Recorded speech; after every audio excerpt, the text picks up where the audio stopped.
여러분 안녕하세요. 반갑습니다. 오늘도 좋은 날입니다. 오늘도 함께 나누는 말씀을 통해서 피차간에 은혜 받고 힘을 얻는 그런 시간이 됐으면 좋겠습니다. 온라인 성경대학 이번 주간으로서 마지막 강의인데요. 야고보서의 마지막 세 번째 강의를 시작하려고 합니다. 제 262강 망원경으로 보는 야고보서 세 번째 시간이죠. 오늘 주제는요. 험한 세상에서 믿음을 지키려면 이런 주제가 되겠습니다. 어제까지 공부했던 야고보서 1, 2, 3장의 주된 내용은 참된 믿음이란 무엇인가? 산 믿음이라고 하는 것은 어떤 것인가? 그것은 바로 행함이 따라주는 믿음이라는 것을 함께 살펴보았습니다. 오늘 야고보서 4장과 5장을 통해서 생각해 볼 것은 그렇다면 이 참된 믿음을 지켜나가려고 한다면 우리가 어떻게 살아야 되는가 하는 것입니다. 자, 먼저 첫 번째 참된 믿음을 지켜나가려고 한다면 세상과 벗하지 말아야 한다는 것을 야고보 사도는 강조하고 있습니다. 세상과 벗한 자의 특징과 결과가 어떠할까요? 세상과 벗한 자는 육신의 정욕으로 인해 세상 것에 대한 욕심으로 가득 차 있다고 야고보 사도는 고발하고 있습니다. 세상과 벗한 자에게 나타나는 첫 번째 특징이 무엇입니까? 그것은 육신의 정욕으로 인해 세상 것에 대한 욕심으로 그들이 가득 차 있다는 것입니다. 그런 욕망에 사로잡힌 사람들은요, 그 욕망을 채우기 위해서 주변 사람들과 더불어 아귀다툼을 벌입니다. 치열하게 싸우며 살아가게 된다는 것입니다. 자, 그러나 그들은 세상 것을 더 가지려고 다투고 싸우지만 그들이 원하는 것을 결국엔 가지지 못해요. 욕망과 다툼의 끝은 무엇입니까? 안타까운 비극입니다. 자, 야고보 사도는 야고보서 4장 1, 2절에서 이렇게 지적하고 있어요. 너희 중에 싸움이 어디로부터, 다툼이 어디로부터 나느냐? 너희 지체 중에서 싸우는 정욕으로부터 나는 것이 아니냐? 그래서 싸움과 다툼은 바로 정욕, 바로 이 욕심 때문에 생기게 된다는 겁니다. 자, 너희는 욕심을 내어도 얻지 못하며 살인하며 시기하여도 능히 취하지 못하므로 다투고 싸우는도다. 이렇게 지적하고 있습니다. 자, 세상과 벗한 자는 결국에는 영적인 간음을 행하여 스스로 하나님의 원수가 되는 그런 결과를 낳는다는 것도 우리가 알아야 되겠습니다. 여러분, 우리가 여기에서 반드시 짚고 넘어가야 될 것 하나가 있는데요. 그것은 하나님께로부터 멀어진 사람들, 세상과 벗하며 살아가는 사람들은 자기도 모르는 사이에 결과적으로 하나님의 원수가 되어 살아가고 있다는 사실, 이건 놓쳐버리면 안 될 것 같아요. 야고보 사도가 이 서신을 쓴 초대교회 당시에도 믿는 자들 가운데 이처럼 세상을 벗하고 세상의 기운자들이 많이 있었다는 것입니다. 그들을 향해 야고보 사도는 간음한 여인들이라고 그렇게 경고를 했어요. 여기서 말씀하는 간음이라고 하는 영적인 간음이죠.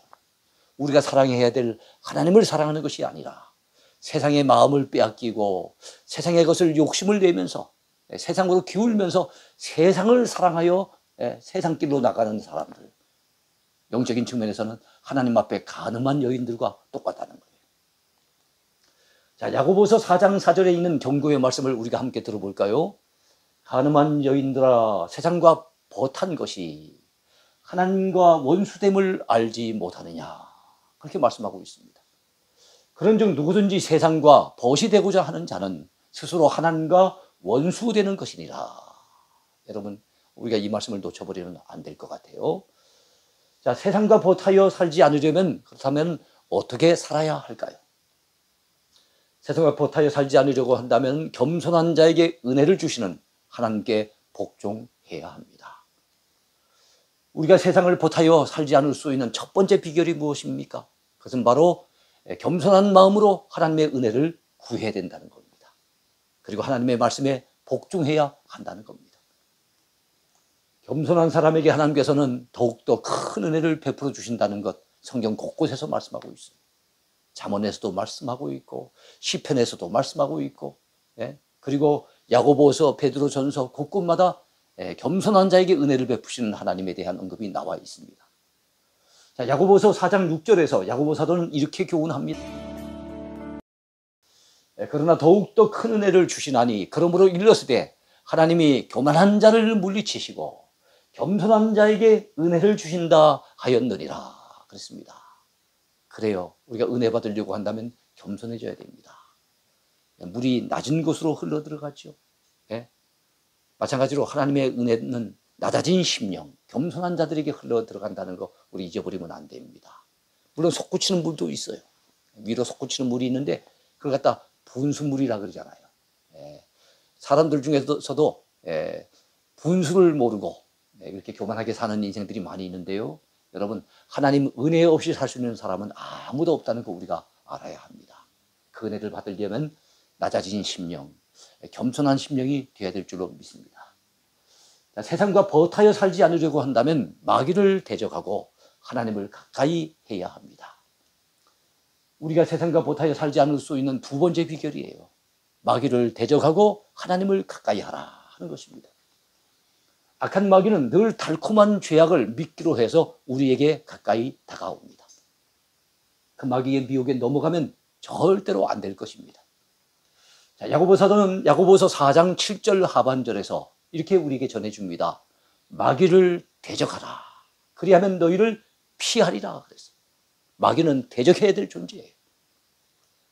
자, 이어지는 8절 말씀을 통해 하나님을 가까이 하라. 그리하면 너희를 가까이 하시리라.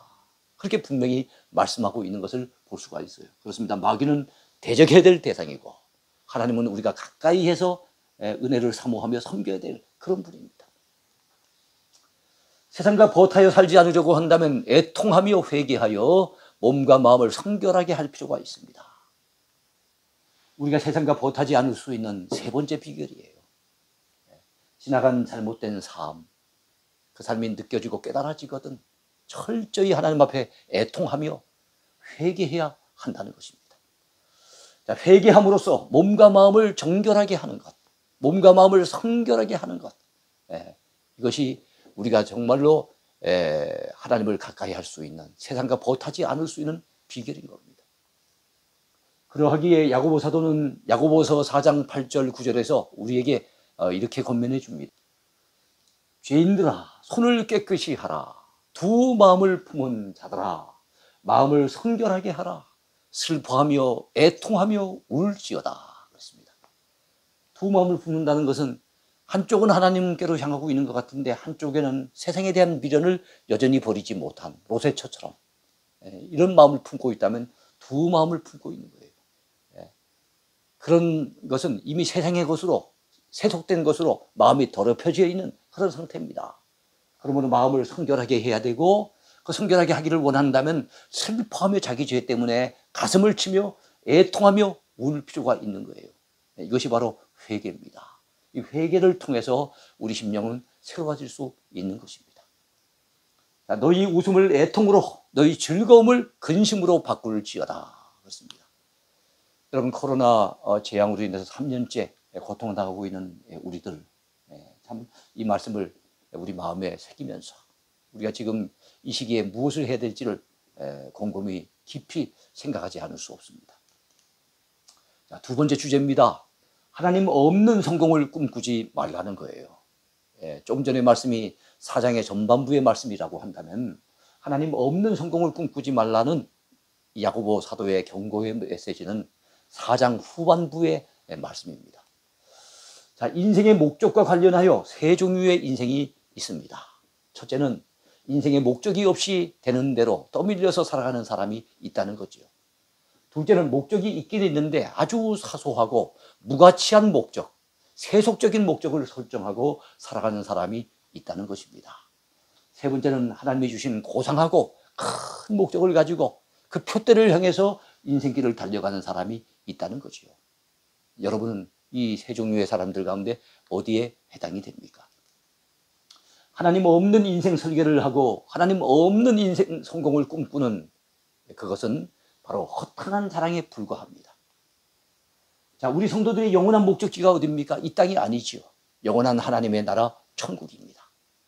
무작정 바쁘게만 달려가는 발걸음을 잠시 멈추고 우리 한번 우리 자신을 돌아보며 생각해 봅시다. 나는 지금 너무 사소한 것에 목숨 걸고 살아가고 있는 것은 아닌지, 너무 세속적인 무가치한 것에 목매달고 살아가고 있는 것은 아닌지 돌아볼 필요가 있습니다. 내가 얼마나 바쁘게 사느냐 이것이 중요하지 않아요. 더 중요한 것이 무엇입니까? 내가 무엇 때문에 그토록 바쁘게 살아가고 있는가 하는 것입니다. 영원한 어떤 목적을 위해서 하나님 앞에 고상한 목표를 이루기 위해서 바쁘게 살아간다는 것은 참 아름답고 복된 일이지만 사소한 것, 별것 아닌 것, 결국엔 썩어질 것 때문에 분주하게 사느라고 하나님을 가까이 하지 못하고 있다면 참 안타깝고 아쉬운 일이 아닐 수 없습니다. 야고보서 4장에 나오는 주인공은요, 주님의 뜻과는 너무나도 거리가 먼 인생 목표를 설정을 했어요. 장사하여 이득을 보겠다는 야심찬 계획을 세워놓았습니다. 여러분, 그 당시 그런 사람들이 많았어요. 기독신자인 것이 그 신분이 발각이 되면 붙들려 갈 수 있고 굉장한 박해와 고초를 당할 수 있기 때문에 자기가 기독교 신자인 신분을 갖다 숨기고 이렇게 참 어려운 시기는 여기서 내가 살고 있었던 동네에서 벗어나서 나의 신분을 알지 못하는 그런 어느 도시에 가서 거기서 한동안 머물면서 장사도 하고 이득도 보고 이렇게 사는 것이 오히려 더 유익하겠다라고 생각을 하고 거기 나와 있는 주인공도 어떤 곳에 가서 1년 동안 1년이라고 하는 기간도 설정해 놓았어요. 거기서 장사를 해서 이득을 봐야 되겠다라고 하는 자기 나름대로의 멋진 계획을 세우는 것입니다. 자신의 삶이 여러분 안개처럼 잠깐 보이다가 사라지는 인생이라는 사실을 깜빡 잊어버리고 하나님 없는 인생의 설계를 하는 거예요. 하나님을 제껴놓고 인생의 성공을 꿈꾸는 겁니다. 하나님 없는 인생의 행복을 그는 꿈꾸고 있었다는 거지요. 야고보 사도는 자기 인생에서 하나님을 배제한 채 헛된 꿈을 꾸는 사람들에게 이렇게 경고하고 있습니다. 들어라, 너희 중에 말하기를 오늘이나 내일이나 우리가 어떤 도시에 가서 거기서 1년을 머물며 장사하여 이익을 보리라 하는 자들아, 내일 일을 너희가 알지 못하는도다. 너희 생명이 무엇이냐? 너희는 잠깐 보이다가 없어지는 안개니라. 그렇게 말씀하고 있어요. 우리가 새벽기도 왔다가 그 참 차를 몰고 새벽기도 오다 보면은 안개가 자욱할 때가 있어요. 예배 마치고 기도하다가 다시 내려가면은요, 그 자욱했던 안개가 어디로 사라졌는지 한순간에 다 사라지고 없는 것을 봅니다. 그래요. 안개는 잠깐 보이는 것 같은데 곧 사라지는 그 존재가 안개 아니겠어요? 근데 우리네 인생이 그렇다는 거예요. 너희가 도리어 말하기를 주의 뜻이면 우리가 살기도 하고 이것이나 저것을 하리라 할 것이거늘 이제도 너희가 허탄한 자랑을 하니 그러한 자랑은 다 악한 것이라. 여러분, 하나님을 배제한 채 우리 생명의 주인이신 그분을 배제한 채 나름대로 인생의 설계를 하고 멋진 꿈을 꿔봤자 그건 허탄한 자랑에 불과해요. 하나님이 부르시면 가야 될 인생이 어떻게 하나님 없이 인생의 성공을 꿈꿀 수 있단 말입니까? 자, 세 번째, 여러분 착각하는 인생이 되지 말라고 야고보 사도는 우리에게 전하고 있습니다. 남자들의 95%는 자기가 잘생긴 것으로 착각한답니다. 여자들의 95%는 자기가 살찐 것으로 착각한다 그래요. 그래서 노상 참 살 뺀다는 얘기를 갖다 입에 달고 살죠. 자, 그런데 사람들의 95%는 자기가 살 날이 아직도 많이 남았다고 착각한답니다. 우리는 착각하는 어리석은 인생이 돼서는 안 되겠죠. 이 모든 것은 착각이에요. 그래서 우리의 생명은 하나님의 손에 달려 있으니 우리가 미래의 인생을 설계할지라도 주의 뜻이라면 하나님이 길을 열어주신다면 그러면 내가 이것을 하리라. 이런 계획은 가질 수 있겠지만 하나님을 배제한 채 미래의 멋진 인생의 성공을 꿈꾼다는 거, 설계한다는 거, 그건 참 어리석고도 어리석은 허탄한 자랑에 불과하다는 거 우리가 기억을 해야 됩니다. 성경은 너는 내일 일을 자랑하지 말라. 하루 동안에 무슨 일이 일어날는지 내가 알 수 없음이니라. 이렇게 분명히 경고하고 있습니다. 세 번째는 재물 관리를 잘하라 하는 것입니다.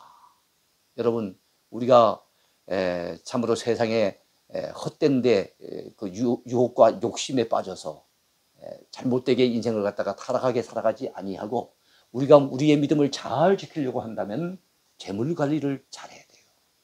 쉽게 말해서 물질과의 관계, 대물 관계에 있어서 우리가 처신을 잘해야 한다는 것입니다. 신앙의 실천을 강조하는 야고보 사도가 야고보서 5장 첫 부분에서 강조하는 것이 있어요. 조금 전에 우리가 4장을 살펴봤습니다만 야고보서는 5장까지 있죠. 5장의 전반부에는 바로 재물에 대한 이야기가 나오고 있어요. 재물을 어떻게 관리하는 것이 바른 관리가 될 것입니까? 기독신자는 불신자와는 분명히 다른 가치관을 가지고 성경적인 기준으로 재물을 관리해야 할 것입니다. 기독신자는 돈에 대해 어떤 관점을 가져야 할까요? 우리는 재물을 관리하는 청지기이지 절대로 재물의 주인이 아니라고 하는 의식, 이것이 우리에게 필요합니다. 자, 돈은 삶의 수단이지 결단코 목적이 될 수 없다는 사실, 이것도 우리는 분명히 간직하고 있어야 됩니다. 돈은 관리 또는 다스림의 대상이지 사랑과 의지의 대상이 될 수 없다는 것, 이것도 우리는 놓쳐버리면 안 됩니다. 이것이 우리 기독 신자가 적어도 재물에 대해서 바르게 가질 수 있는 의식이라 볼 수 있는 거예요. 세계적인 전도자 빌리 그레함 목사님은요, 사람이 돈을 소유하는 것은 아무 문제가 없다. 문제는 돈이 사람을 소유하는 것이다. 이런 얘기를 했어요. 돈이 사람을 소유한다는 것, 달리 말하면 사람이 돈의 노예로 살아가는 걸 얘기하는 거예요. 그건 문제가 많죠. 근데 사람이 돈을 소유하는 게 뭔 문제가 되겠습니까? 그런데 우리가 가진 돈에 얽매이게 되고 돈을 너무 사랑하게 되고 돈 때문에 때로는 해서는 안 될 죄를 짓기도 하고, 이렇게 된다면 돈의 노예가 되어 살아가는 거예요. 그래서는 안 된다는 겁니다. 자, 우리 기독신자들은 돈의 노예가 되지 말고 돈을 잘 관리하고 다스리며 그렇게 살아가는 사람이 되어야 될 줄로 믿습니다. 또한 여러분, 우리가 돈에 대해서 가져야 될 또 바른 의식 중에 하나는 돈은 행복의 필요 조건이지 충분 조건은 되지 못한다는 거 우리가 알고 있어야 됩니다. 돈은 필요해요. 주의 일을 하는, 영적인 일을 하는 목사인 저도 돈이 필요하죠. 돈 없이 어떻게 살겠습니까? 그러나 돈은 행복을 위해서 필요한 부분, 한 부분이지 그것이 우리의 행복을 갖다 충분히 보장해주는 충분 조건은 되지 못한다는 거 분명히 알아야 됩니다. 우리가 진정 행복하게 살기 원한다면 돈 그 이상의 것이 우리에게 필요합니다.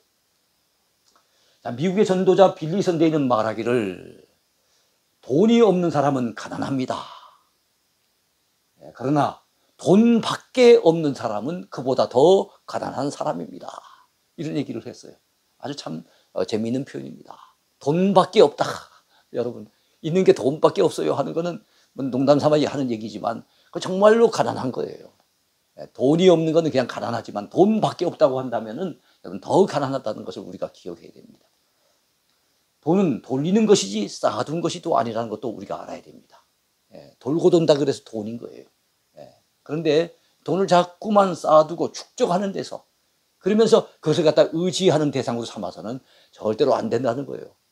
우리가 의지할 수 있는 우리 믿음의 대상은 하나님밖에 없습니다.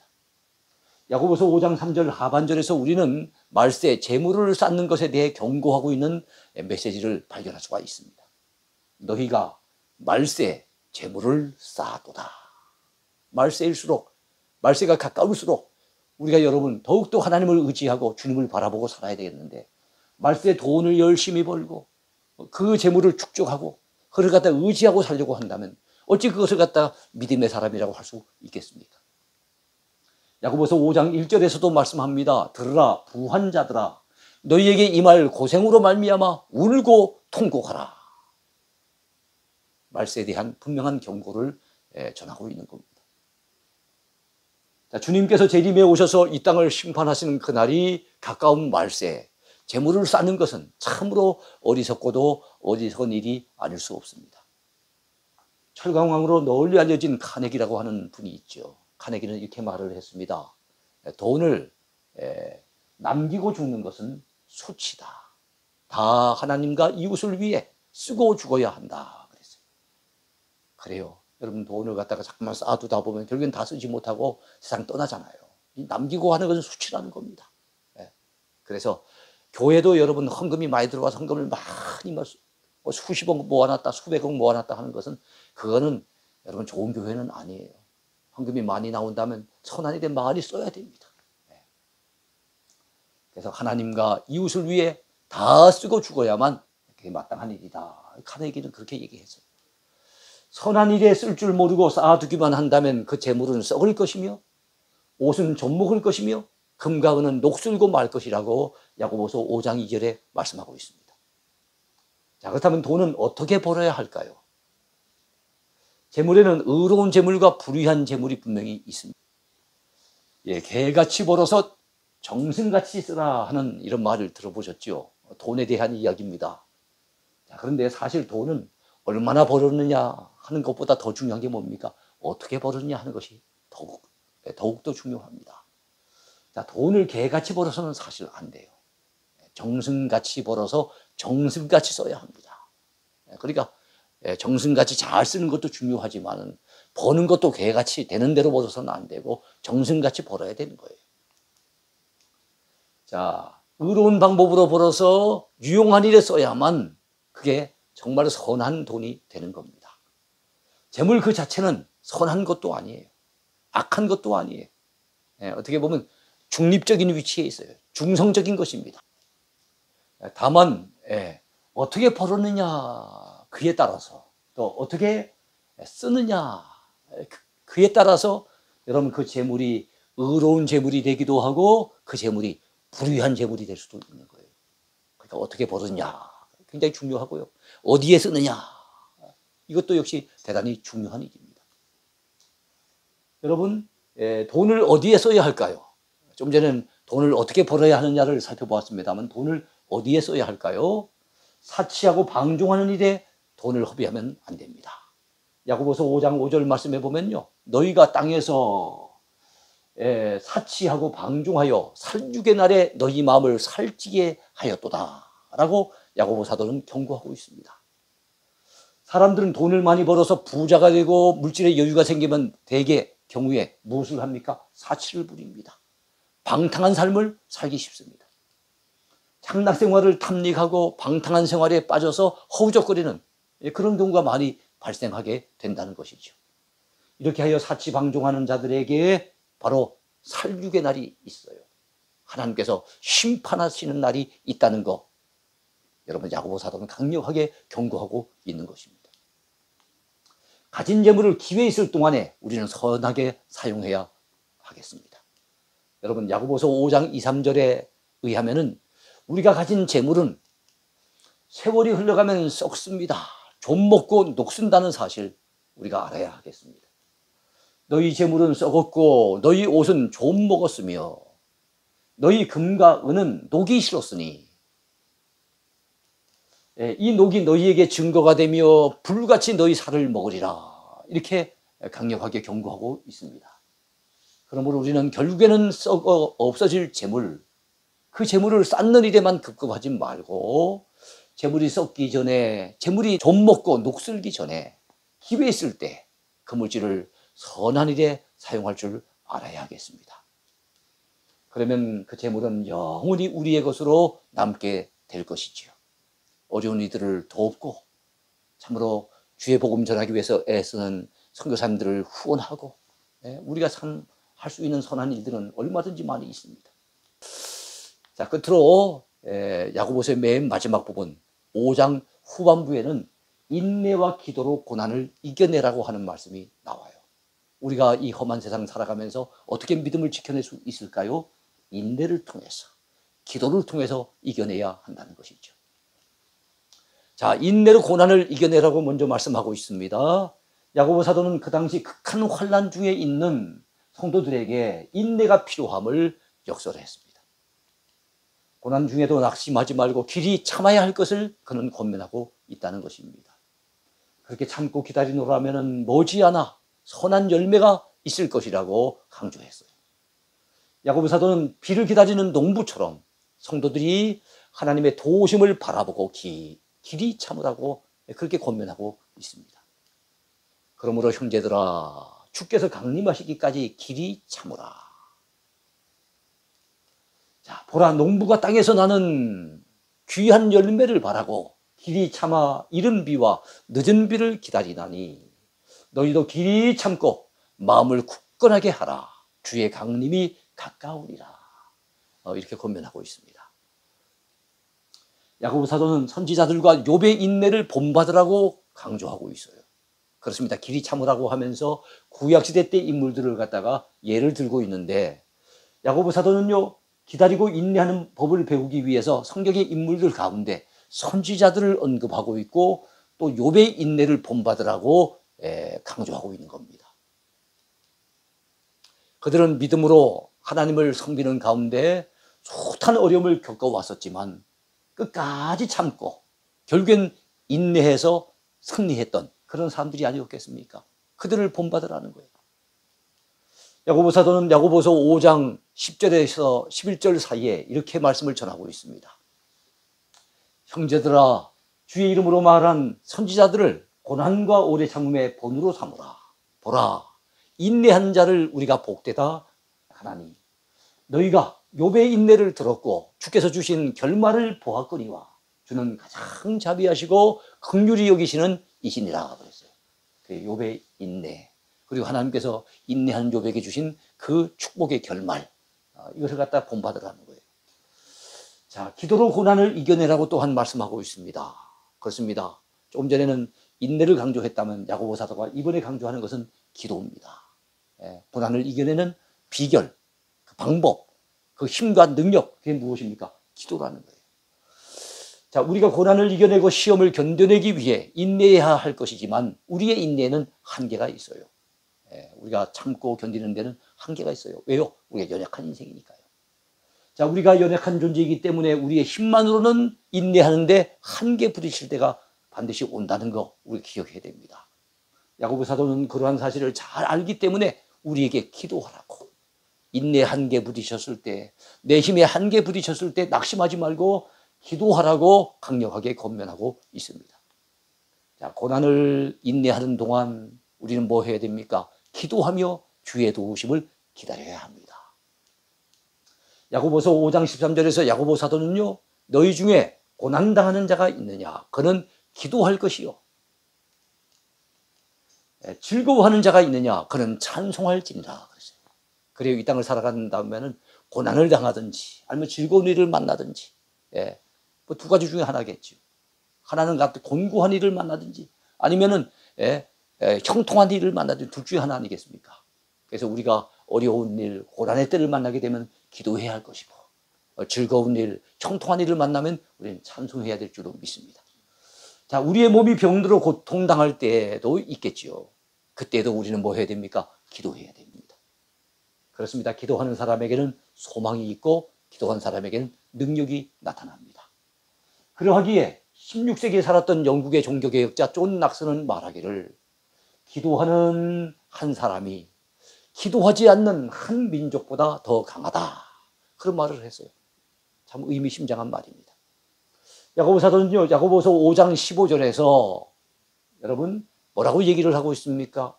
믿음의 기도는 병든 자를 구원하리니 주께서 그를 일으키시리라 그랬어요. 자, 이어지는 말씀입니다. 혹시 죄를 범하였을지라도 사하심을 받으리라 그랬습니다. 야고보서 5장 16절에서는요, 의인의 간구는 역사하는 힘이 크니라 이렇게 말씀하고 있어요. 그가 전한 메시지처럼요, 믿음의 기도와 의인의 간구는 역사하는 힘이 크다는 사실을 우리는 잊어버리면 안 됩니다. 자, 우리가 응답받을 줄로 믿고 믿음으로 기도하면서 하나님 앞에 의롭게 살기를 힘쓰면서 기도한다면 하나님께서 반드시 응답해 주실 것이고 크게 역사해 주실 것임을 여러분 믿으시기 바랍니다. 미국의 유명한 전도자 무디 선생은요, 우리가 참된 성도가 되려면 어떻게라는 말을 십자가에 못 박아 버려야 된다고 말을 했어요. 참 의미가 깊은 말입니다. 어떻게 일을 해결할 것인가, 그것 때문에 고민하지 말래요. 오히려 누가 이 일을 해결해 주실 것인가, 이걸 물으라는 거예요. 누가 이 일을 해결해 주실 것인가, 누가 이 문제를 해결해 주실 것인가, 이러한 질문을 던지게 된다면 자연스럽게 기도의 자리로 나아가게 될 것이기 때문에 그래서 어떻게라는 말을 십자가에 못 박아버리고 누가 이 일을 해결해 줄 것인가? 이런 질문을 던지라는 거죠. 여러분이요, 아무쪼록 우리가 힘든 세상을 살아가지만 인내하면서 기도하면서 믿음으로 이 어려움들을 잘 이겨내고 승리하는 저와 여러분이 됐으면 좋겠습니다. 오늘도 주 안에서 행복하십시오. 감사합니다. 하나님의 꿈이 나의 비전이 되고 예수님의 성품이